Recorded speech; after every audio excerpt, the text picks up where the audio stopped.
Well, we're going to talk today about positive leadership and the effects that being a positive leader has on people that you work for, or you work with, I should say. Lots of research on this that we've done over the last 5 years actually points to the effects that this stuff has on people.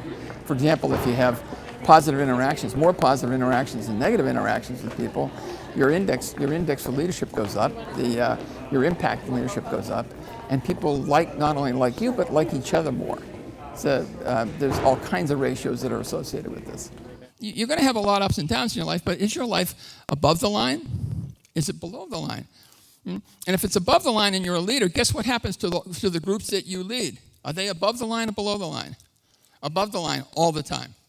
You have an incredible effect on people around you. 40% of your happiness comes from you. So when you get up in the morning and you look in the mirror and you shave, or you put on makeup, or hell, you do both. I don't know what you're doing in there, but whatever you're doing, keep it to yourself. But when you look in the mirror, you can make the decision every single day.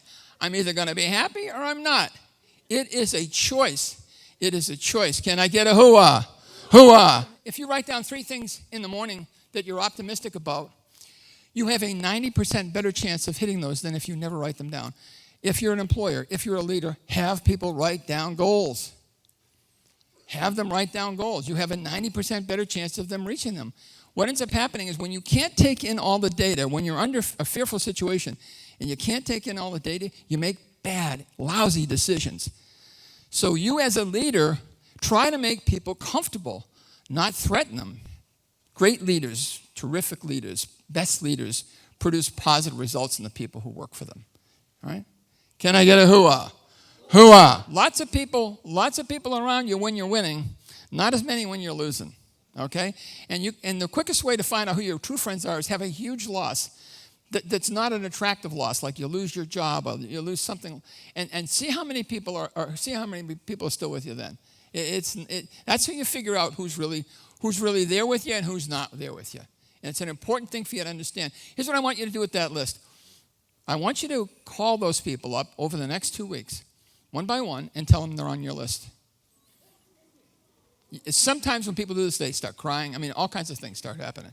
But it's good stuff. Call them up and say, listen, you're on my resiliency list. We had to do this exercise with this goofy guy, but it's, it really makes sense. And I want to, because you want to cultivate that relationship. That relationship is real. Those relationships are very, very important to you. Very important to your longevity, to your happiness, things like that. People who are in a calling focus on the job. They love the job. They can't picture themselves doing anything other than the job. These are the people who produce 30% more. Remember we talked about them earlier? These are the people who produce 30% more. They love what they do, and they would do it for free. I'm in a calling now. I don't have to do this. I could have retired 20 years ago, actually.